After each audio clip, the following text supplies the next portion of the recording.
नमस्कार मंडळी, मी जया हरणे. जयास किचन मराठीमध्ये तुमचे पुन्हा एकदा खूप खूप खूप मनापासून स्वागत करते.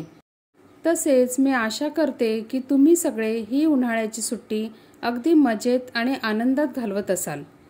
आणि या सुट्टीला द्विगुणित करण्याकरता मुद्दामच तुमच्यासाठी सगळ्यांचीच फेवरेट असणारी अशी ही रेसिपी मी तुमच्यासोबत शेअर करत आहे. चला तर मग पाहूयात याकरता काय काय साहित्य लागणार आहे ते. पाणीपुरीची गोड चटणी करण्याकरता मी इथे 1/2 किलो ओले खजूर घेतलेले आहेत. यातल्या सर्व बिया आपल्याला काढून टाकायच्या आहेत.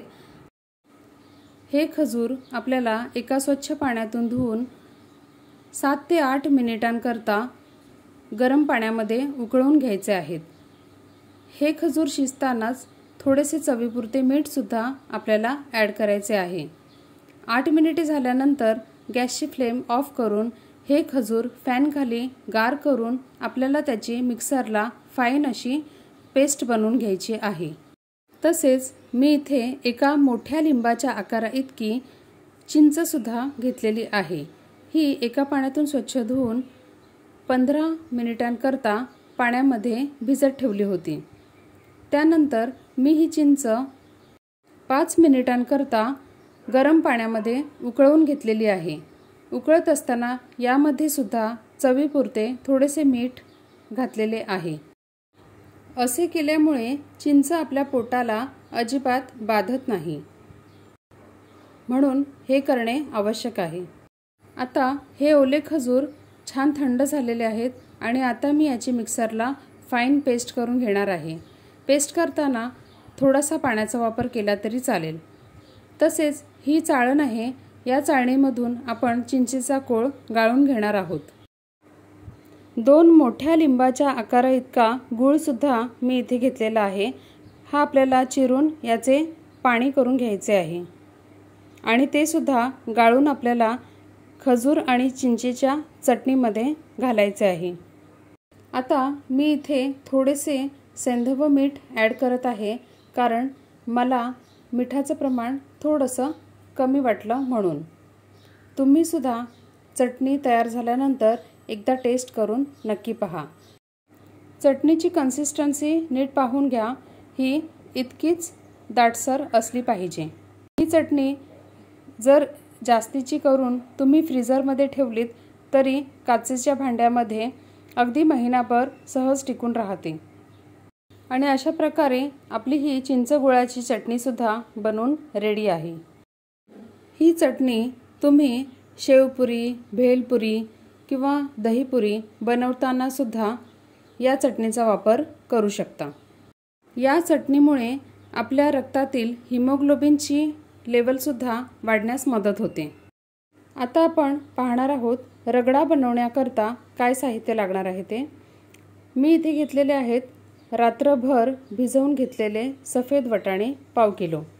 हा रगडा आपण सेम ठेलेवाल्यांसारखाच बनवणार आहोत. तसेच मी इथे घेतलेले आहेत 7 मध्यम आकाराचे बटाटे. हे बटाटे धुवून त्यावरची साल काढून घेतलेली आहे. या बटाट्यांचे मी मोठ्या आकारांचे तुकडे करून घेणार आहे. असे केल्यामुळे आपला रगडा हा छान एकजीव असा तयार होतो. या बटाट्यांमधले 2 मोठ्या आकाराचे बटाटे उकडल्यानंतर मी शेवटी सुक्या पुरीकरता सुद्धा वापरणार आहे. त्यामुळे मी बटाट्याचे प्रमाण इतके घेतलेले आहे.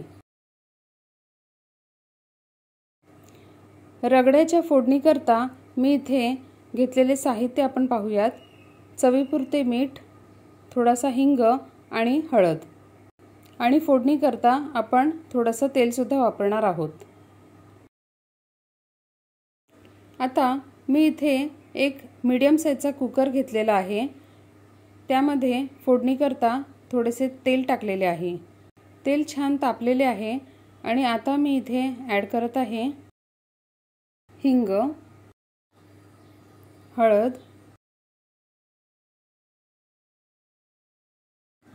चवीपुरते मीठ,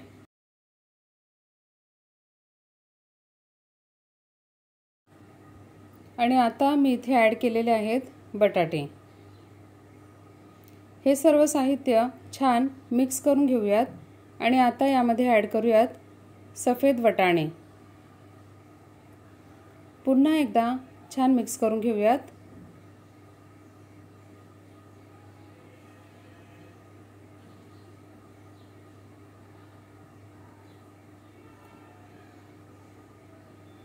अर्धा मिनिटभर हे साहित्य छान मिक्स केल्यानंतर मी इथे ॲड करत आहे थोडेसे जास्तीचे पाणी।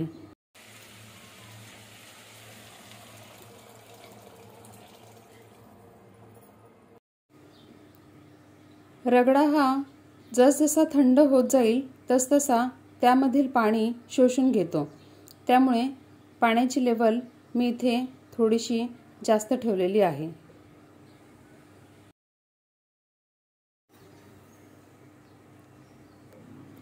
आता कुकरला झाकण लावून मी याच्या 4 शिट्ट्या करून घेणार आहे, ज्यामुळे बटाटा आणि वटाणा हा अगदी छान मऊसूद होईपर्यंत असा शिजवून घ्यायचा आहे।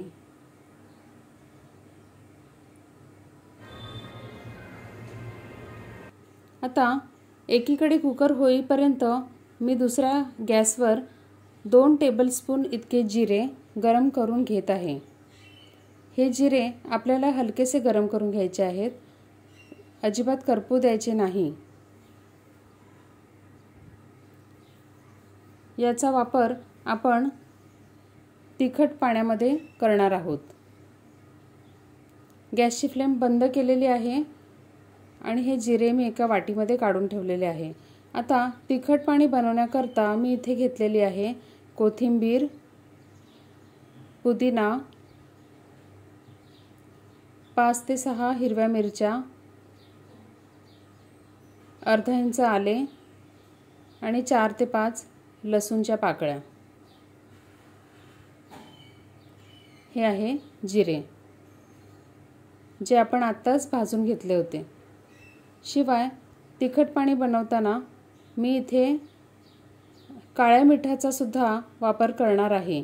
काळे मीठ म्हणजेच पादे लोणाचा खडा असंही म्हणतात। हे पोटासाठी अतिशय चांगलं असतं, यामुळे आपले पचन सुधारते। स्क्रीनवर तुम्ही पाहू शकता सर्व साहित्य मी डिटेलमध्ये दिलेले आहे। शिवाय डिस्क्रिप्शन बॉक्समध्ये सुद्धा तुम्ही जाऊन चेक करू शकता। आता या प्लेटमध्ये दाखवलेले सर्व साहित्य मी मिक्सरच्या एका मोठ्या जारमध्ये फाईन पेस्ट करून घेतलेले आहे। ही जी स्टीलची हांडी तुम्ही पाहत आहात, ही माझी खास पाणीपुरी करण्याकरताच घेतलेली हांडी आहे, कारण अधूनमधून माझ्या घरी पाणीपुरीचा बेत होतच असतो। आता यामध्ये मी पाणी ॲड केलेले आहे। हे माझं नेहमीचं प्रमाण ठरलेलं आहे, त्यामुळे मी पाणी न मोजताच इथे घेतलेले आहे। आता यामध्ये मी ॲड करत आहे पाणीपुरी मसाला। मी इथे एव्हरेस्ट कंपनीचा मसाला वापरलेला आहे। हा तुमच्याकडे अवेलेबल नसेल तर तुमच्याकडे जो कोणता बादशहा किंवा आणखीन कोणता कंपनीचा मसाला अवेलेबल असेल तो तुम्ही इथे वापर करू शकता। आता या पाण्यामध्ये मी ॲड करत आहे सेंधव व मीठ।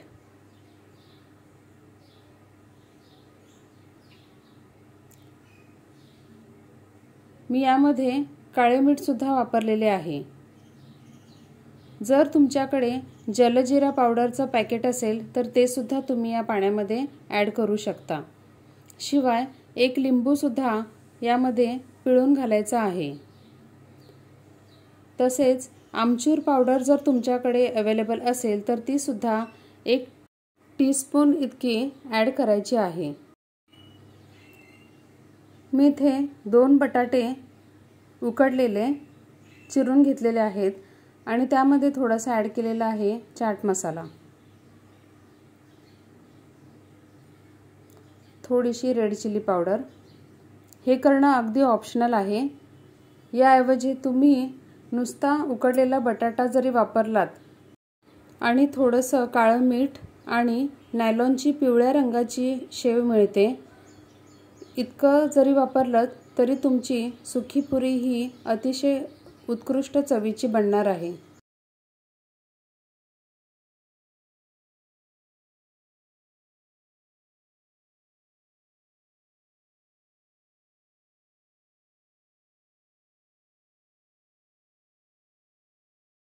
आता 4 शिट्ट्यानंतर आपण कुकर उघडून पाहूयात हे सर्व व्यवस्थित शिजलेले आहे का ते। हे पहा, एक वाटाणा मी प्रेस केलेला आहे आणि तो अगदी सहज प्रेस झालेला आहे, म्हणजेच आपले हे मिश्रण छान शिजलेले आहे। आता एका स्मॅशरच्या सहाय्याने आपण हे सर्व साहित्य छान एकजीव करून घेणार आहोत आणि अशा प्रकारे आपला रगडा सुद्धा इथे तयार झालेला आहे। हा आता जरी पातळ दिसत असला तरी जसजसे थंड होत जाईल तसतसा तो आणखीन घट्ट होत जातो। आता आपण पाणीपुरी सर्व करायला घेऊयात। या सर्व मोकळ्या पुऱ्यांना आधी मध्ये छिद्र पाडून घ्यायचे आहे आणि यामध्ये आपण तयार केलेला रगडा भरलेला आहे। ही आहे चिंच खजुराची चटणी आणि आता ॲड करायचे आहे तिखट पाणी। आता आपण खाऊन पाहूयात कशी झालेली आहे आपली रेसिपी। या खायला पाणीपुरी।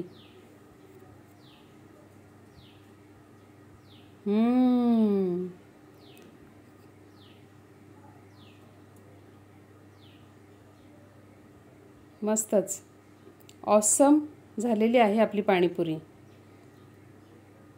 जर रेसिपी आवडली असेल तर लाईक करा, शेअर करा आणि सबस्क्राईब करा आणि तुम्ही सुद्धा आवर्जून ही रेसिपी एकदा का होईना घरी नक्की ट्राय करा आणि कमेंट बॉक्समध्ये सांगा ही रेसिपी तुम्हाला कशी वाटली ते। पुन्हा भेटूयात लवकरच एका नवीन रेसिपी सोबत।